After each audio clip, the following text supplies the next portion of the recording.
Good morning class fourth. आज हम लोग आपकी इंग्लिश लिटरेचर बुक का first chapter a fascinating रूइन start कर रहे हैं। तो सबसे पहले आप लोग आज की डेट, डे और क्लास तक मेंशन करो ज़रा।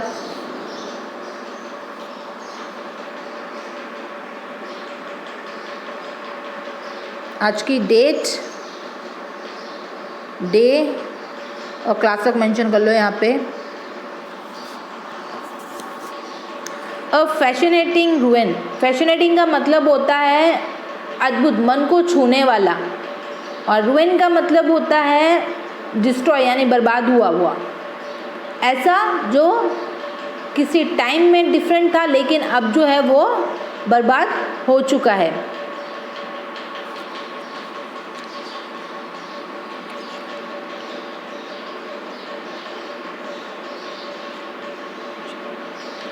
वार्म अप को देखो ज़रा। Look at this castle, which part of the castle we are built to defeat it from invention. अच्छा, जब ये बना होगा कैसल, कैसल का मतलब होता है महल, कैसल का मतलब होता है महल। जब ये बना था तो दिखने में कुछ इस टाइप का, जो आपको पिक्चर दिख रही है ऊपर, कुछ इस टाइप का इसका मॉडल था जब बना था। नाउ रीडिंग स्टार्ट करें हम लोग। Have you ever been to a castle? If you visit St Andrew Castle in Scotland, you will find lots of surprise. क्या आपने कभी कैसल देखा है? कैसल्स का मतलब क्या होता है? महल। कैसल का क्या मतलब होता है? महल। अगर आपने सेंट एंड्रूइन कैसल यानी जो कि स्कॉटलैंड में है, अगर उसे देखा है तो आपने वहाँ बहुत सारे सरप्राइजेस देखे होंगे। Saint Andrews castle is a ruin. Saint Andrews castle जो महल है, अब वो बर्बाद हो चुका है। बर्बाद इन सेंस मतलब अब वो पहला जैसा नहीं रहा। Stone have fallen from the wall and there isn't any sign of a roof anymore. और अब मतलब जो उसकी स्थिति है वो बहुत ही ज़्यादा खंडर हो चुका है, आप कह सकते हो। जिस दीवारों में से पत्थर जो हैं वो निकल रहे हैं और रूफ यानी छत नहीं रही है, वो बहुत ही ज़्यादा एकदम खंडर, जिस टाइप की जो हवेली महल जो होता है उस टाइप का हो गया है। नोबडी लीव, पेज टर्न करो ज़रा।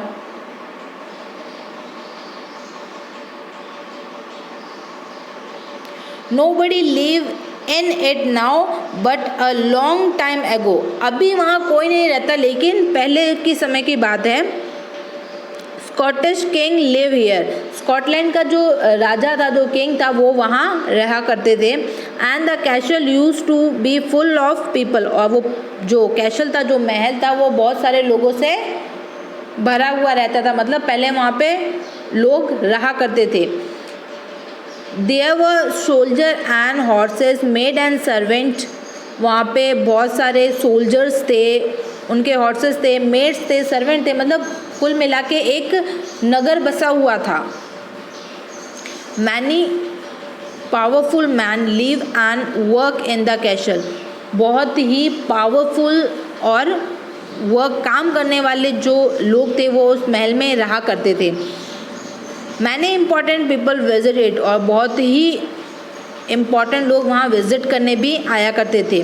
5 tall square tower stood inside the castle wall. उस महल के चारों ओर 5 मजबूत टावर बने हुए थे। There we a big gun inside the tower. और उन टावर पे बहुत बड़ी बड़ी गन जो है वो रखी हुई थी। आपने देखा होगा पहले के जो महल हुआ करते थे उनकी दीवारों पे बड़ी बड़ी तोपें और गन रखी जाती थी। क्यों? क्योंकि अगर कोई उन पे अटैक करे तो वो भी उन पे अटैक कर सके। इसीलिए जैसे बाकी महल में था वैसे भी यहाँ पे भी 5 टावर लगे थे और उन टावर में बड़ी बड़ी बंदूकें रखी हुई थी। Soldier fire the gun and keep the castle safe.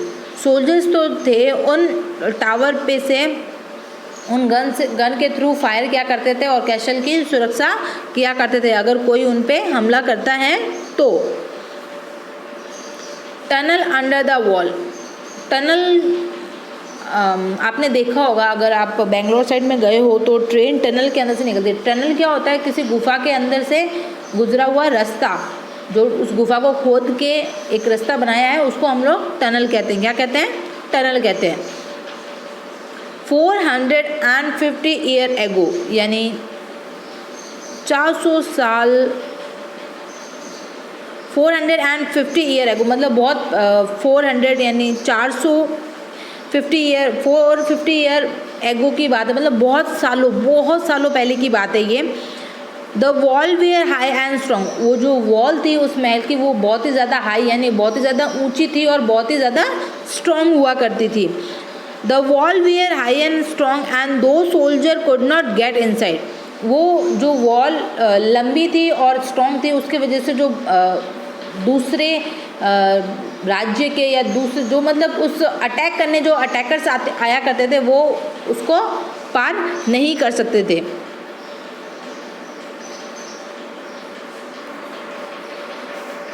The soldier inside the castle hears some noise. They dug another tunnel and catch the attacker underground.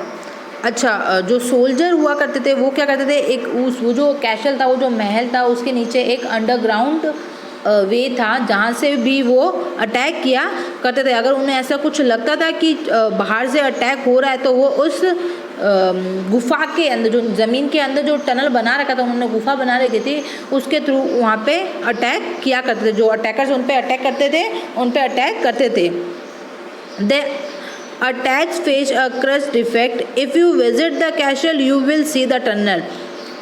अगर आप लोगों का कभी ऐसा टूर हो कि आप लोग स्कॉटलैंड जाओ, तो जब आप उस महल को विजिट करोगे तो आपको ये जो बातें इस चैप्टर में है वो फेस टू फेस, मतलब आप अपनी आंखों से उस चीज़ को देख सकते हो और उसको महसूस कर सकते हो और उस टनल को देख सकते हो।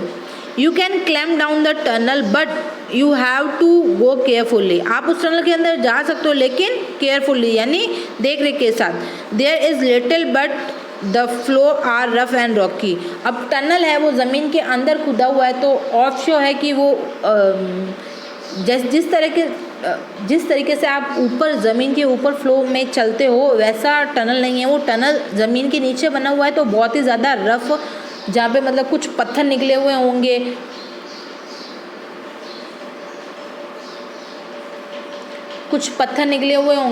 और जो रास्ता जो है वो बहुत ही ज़्यादा ख़राब सा था। वो जो टनल का जो वे था वो नॉर्मल नहीं था, वो मतलब बहुत रूड और रफली एरिया था।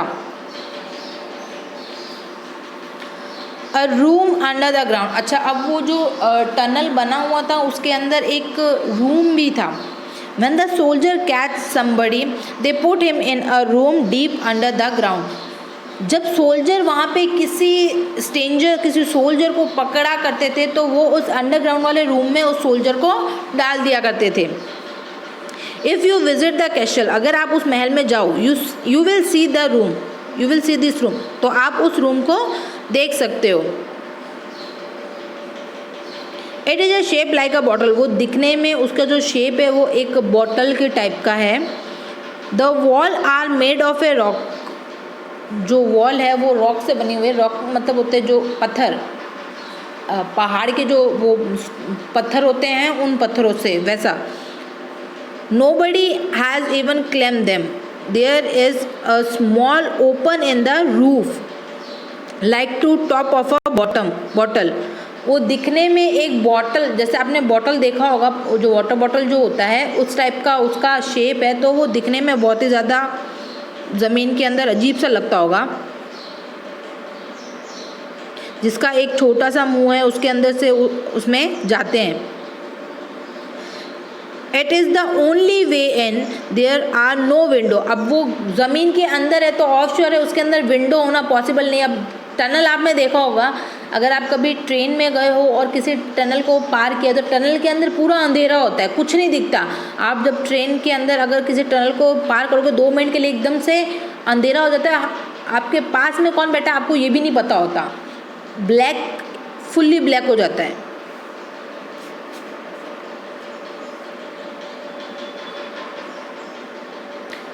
अब उस टनल के अंदर कोई विंडो नहीं थी जहाँ से उसके अंदर कोई रोशनी जा सके। Once a place was in the room he could not get out. एक बार अगर उस गुफा के अंदर जो वो अंडरग्राउंड रूम था उसके अंदर अगर किसी को डाल दिया तो वो बाहर निकलना इम्पॉसिबल है। मतलब हो सकता है शायद मर जाता होगा घुटन के मारे, क्योंकि वो ज़मीन के अंदर थी और वहाँ कोई खिड़की वगैरह भी नहीं थी, तो वहाँ ऑक्सीजन का जाना बहुत ही इम्पॉसिबल वाली बात हो गई। people are not put in here anymore of sorry कहाँ मिस हो गए हम लोग। once a people was in room he could not sorry once a people was in the room he could not get out। अगर एक बार कोई room में चला जाता है अंडरग्राउंड में तो वो बाहर निकलना उसका इम्पॉसिबल हो जाता है। People are not put in here any more of course but visitor can easily imagine what it was like inside, cold dark and very very scary. उसके अंदर बचने का कुछ मतलब जब एज अ विजिटर अगर अभी वो एक टूरिस्ट प्लेस हो गया तो अभी जो कोई जाता होगा तो वो जो पर्सन जो वो उस चीज़ को फील करके आया है, जो उस चीज़ के अंदर जाके आया, उसको पता हो सकता है कि अंदर का जो टेम्परेचर या अंदर जो है वो कैसा फील होता होगा। मे भी हो सकता है कूल, मे भी हो सकता है हॉट, डार्क, कोल्ड यानी अब ज़मीन के अंदर है तो वो थोड़ा एरिया ठंडा होगा, डार्क यानी पूरा अंधेरा हो रखा होगा, और वेरी वेरी स्केरी यानी बहुत ही ज़्यादा डरावना। अब कोई चीज़ अंधेरे में है तो अंधेरे से वैसे ही डर लगता है, ऊपर से उसके अंदर अगर आप घुसते जाओगे तो बहुत ही ज़्यादा स्केरी थी वो चीज़। So do go to see the Saint Andrews castle someday and once you have see the castle think about how it is different from a fort in India। India के जो फोर्ट मतलब जो किले या फिर जो महल वगैरह हैं उनको विज़िट करो, और देन आफ्टर अगर आपने उसको विज़िट किया होगा तो आपको डिफरेंसेस जो हैं वो नज़र आएंगे कि दोनों में डिफरेंस क्या है। हमारे इंडिया का जो बहुत सारे जो किले हैं, कोई भी किले, हर एक स्टेट में एक किला तो डेफिनेटली है, इनफैक्ट हर एक सिटी में एक किला डेफिनेटली है, तो आप उनको विज़िट करो। और अगर कभी मौका पड़ा तो अगर आपने स्कॉटलैंड का आप गूगल पे सर्च कर सकते हो तो उसकी फ़ोटोज़ वगैरह दिख जाएंगी आपको। आज आप लोगों का होमवर्क यही है कि आप इस सेंट एंड्रूइन कैसल स्कॉटलैंड को सर्च करना गूगल पे, ताकि आपको उसकी पिक्चर जो है वो दिख जाएगी और आपको पता चलेगा कि वो किस दिखने में कैसा लगता है। तो उसके कंपेयर टू इंडिया के जो कैसल्स और जो फोर्ट है वो दिखने में डिफरेंट है। हर एक जगह की अपनी एक पहचान होती है, वैसे ही इंडिया का जो कल्चर जो है उसके बेस पे फोर्ट और कैसल्स बनते हैं, और स्कॉटलैंड के कल्चर के अकॉर्डिंग ही वो कैसल बना होगा। तो दैट वाइज डिफरेंस जो है वो दोनों में साफ झलक आता है। नाउ क्लास 4 आज आप लोगों का चैप्टर फर्स्ट फैसिनेटिंग रूइन जो है वो कंप्लीट हो चुका है। नेक्स्ट क्लास में हम लोग इसी चैप्टर के क्वेश्चन आंसर्स और एक्सरसाइज कंप्लीट करेंगे। आप लोगों का होमवर्क है, सबसे पहले तो आप इस सेंट एंड्रूइन कैसल को सर्च करोगे गूगल पे, ताकि आपको पिक्चर जो है इसके दिख जाए कि किस टाइप का ये महल है। और सेकंड आपका होमवर्क है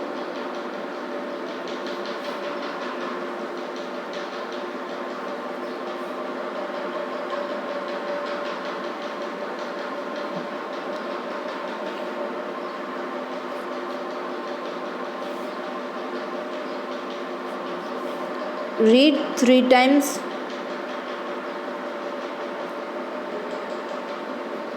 this chapter।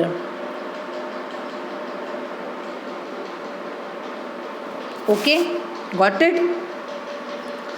आज की क्लास हम लोग यहीं होमवर्क करते हैं। Thank you and have a nice day.